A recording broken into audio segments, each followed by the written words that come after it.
નમસ્કાર મિત્રો, દેશ અને દુનિયાના સુપરફાસ્ટ સમાચારમાં તમારું સ્વાગત છે. ગુજરાત છે અકસ્માત ઝોન. ગુજરાતમાં ટ્રાફિક શિસ્તના અભાવે રાજ્ય અકસ્માત ઝોન બની રહ્યું છે, જ્યાં શિક્ષિત લોકો પણ રોંગ સાઈડમાં વાહન ચલાવીને નિયમો તોડે છે.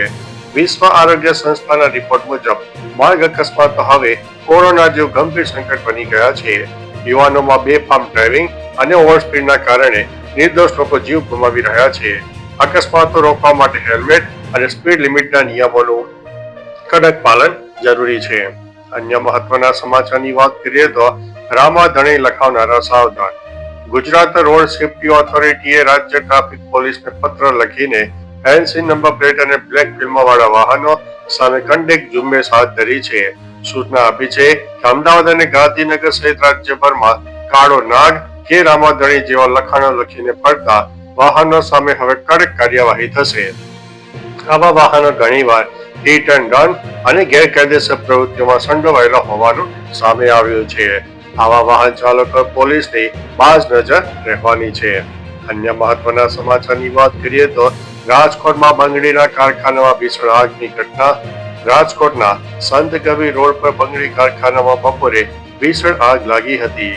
ધુમાડાના ગોટે ગોટા દૂર સુધી દેખાયા અને વિસ્તારમાં અફરાતફરી મચી ગઈ. ફાયર વિભાગે તાત્કાલિક પહોંચીને લાંબી જહેમત બાદ આગ ઉપર કાબુ મેળવ્યો છે. સદનસીબે કોઈ જાનહાનિ થઈ નથી, પરંતુ માલ સામાન બળીને ખાક થતા મોટું નુકસાન થયું છે. આગના કારણોની પોલીસ તપાસ ચાલુ છે. મિત્રો, અન્ય મહત્વના સમાચારની વાત કરીએ તો સુભાષ બ્રિજ પર 25 ડિસેમ્બર સુધીમાં બંધ રહેશે. સુભાષ બ્રિજ 25 ડિસેમ્બર સુધી બંધ રાખવામાં આવશે. આઈઆઈટી મુંબઈ અને આઈઆઈટી રૂરકીની ટીમ ઇન્સ્પેક્શન કરશે. સુભાષ બ્રિજના સુપર સ્ટ્રક્ચરને નુકસાનથી થતી શંકા સામે આવતા 4 ડિસેમ્બરથી તેને સલામતીના કારણોસર જાહેર જનતા માટે બંધ કરી દેવામાં આવ્યો છે. હાલ બ્રિજ 25 ડિસેમ્બર 2025 સુધી બંધ રહેશે. ગુજરાત સરકારના આરએનબી ડિઝાઇન સર્કલ અને એએમસીના એમ પેનલ રજિસ્ટર સ્ટ્રક્ચર કન્સલ્ટન્ટ દ્વારા ઇન્સ્પેક્શન અને ફાઉન્ડેશનનું ટેસ્ટિંગ ચાલુ છે. અન્ય મહત્વના સમાચારની વાત કરીએ તો ખાતરની અછત વચ્ચે ખેડૂતો પરેશાન. કમોસમી વરસાદ અને માવઠાથી પાક નિષ્ફળ થઈ રહ્યો છે, તો બીજી તરફ શિયાળુ પાક માટે યુરિયા ખાતરની ગંભીર અછતથી ખેડૂતો હેરાન છે. અગાઉ ઘઉં વાવેતર માટે હવે ડીએપી ખાતરની પણ અછત વર્તાઈ રહી છે. ખાતર મેળવવા કલાકો લાઈનમાં ઉભા રહેવું પડે છે. સમય અને પૈસાનો વ્યય થાય છે. સમયસર સપ્લાય ન થાય તો મોટા ઉત્પાદનમાં ઘટાડો થવાની ભીતિ છે.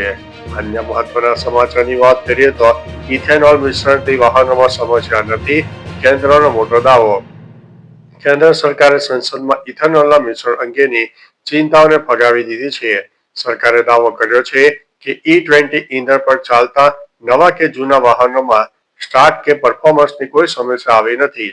સરકારે જણાવ્યું છે કે ઇથેનોલનું મિશ્રણ સતત વધી રહ્યું છે, જે હાલમાં લગભગ 19% સુધી પહોંચી ગયું છે અને આનાથી દેશને હજારો કરોડ રૂપિયાની બચત થઈ છે. હાલમાં ઇથેનોલનું બ્લેન્ડિંગ ફક્ત પેટ્રોલ જ કરવામાં આવે છે.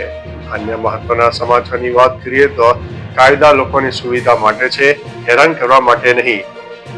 એનડીએ સંસદીય દળની બેઠકમાં પીએમ મોદીએ પહેલીવાર ઇન્ડિગો સંકટના સંદર્ભમાં નિવેદન આપ્યું છે. પીએમ મોદીએ કહ્યું છે કે નિયમો અને કાયદાઓ જરૂરી છે, પરંતુ કોઈ પણ કાયદો લોકો પર બોજ બનવો ન જોઈએ, બલકે તેમના માટે સુવિધા બનવો જોઈએ.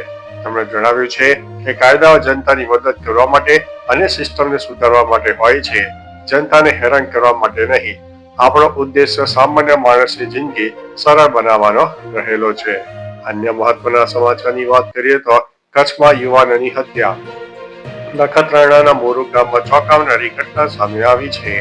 પ્રેમ પ્રકરણને લીધે રમેશ મહેશ્વરીની હત્યા કરવામાં આવી છે. પોલીસ તપાસમાં ખુલાસો થયો છે કે રમેશના ઓળખીતા કિશોર મહેશ્વરી અને એક સગીર પહેલા તેનું અપહરણ કર્યું, પછી તેની હત્યા કરવામાં આવી. આ બર્બર ગુનાથી ગામમાં દહેશત ફેલાઈ ગઈ છે અને પોલીસે બંને આરોપીને ઝડપી લીધા છે અને વધુ તપાસ હાથ ધરી છે. અન્ય મહત્વના સમાચારની વાત કરીએ તો આ છેલ્લી તક છે, ચૂકશો નહીં. સરકારી ઉચ્ચતર માધ્યમિક શાળા શિક્ષણ સહાયક ભરતી 2024 અંતર્ગત શાળા ફાળવણી ન થયેલા તથા પ્રતીક્ષા યાદીમાં સમાવિષ્ટ ઉમેદવારો તારીખ 10 થી 12 ડિસેમ્બર 2025 સુધી ઓનલાઈન શાળા પસંદગી કરી શકશે. પોતાના માધ્યમ, વિષય અને કેટેગરી મુજબની ખાલી જગ્યાઓ પર પસંદગી આપવાની રહેશે. આ છેલ્લી તક છે, તમે ચૂકશો નહીં.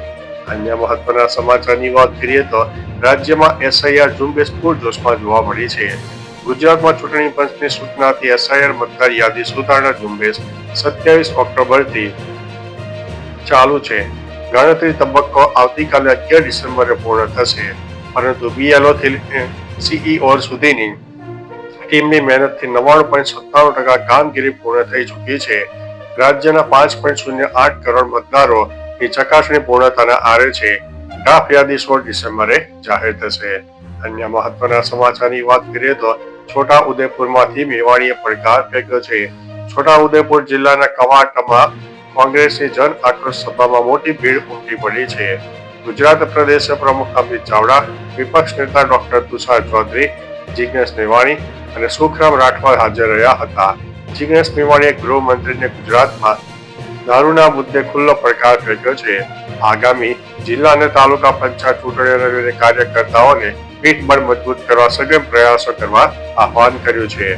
અન્ય મહત્વના સમાચારની વાત કરીએ તો કાંકરેજના એમએલએ કૃષિ મંત્રીને પત્ર લખ્યો છે. બનાસકાંઠાના કાંકરેજ ધારાસભ્ય અમૃતજી ઠાકોરે કૃષિ મંત્રી જીતુ વાઘાણીને પત્ર લખીને વિસ્તારમાં યુરિયા ખાતરની ગંભીર અછત દૂર કરવા માંગ કરી છે. ઘઉં, રાયડો, તમાકુ, બટાકા, એરંડા અને ડુંગળી જેવા શિયાળુ પાકોની યુરિયા ન મળતા ઉત્પાદનને ભારે અસર થઈ રહી છે. કાંકરેજ અને ઓગળ તાલુકા તેમજ આખા જિલ્લામાં કાળા બજાર અને વધુ ભાવની ફરિયાદો વધી છે.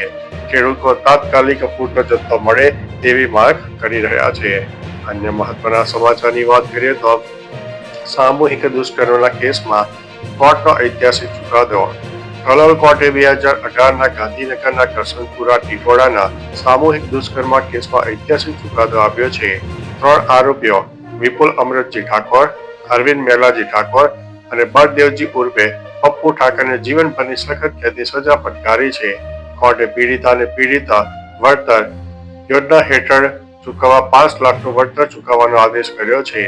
સાથે જ પોલીસ મથકમાં ફરિયાદ દાખલ કરવામાં આવી છે. તો ચાલો મિત્રો, આ રીતે દેશ અને દુનિયાના સુપરફાસ્ટ સમાચાર લઈને મળતા રહીશું. ત્યાં સુધી અમને રજા આપશો. નમસ્તે.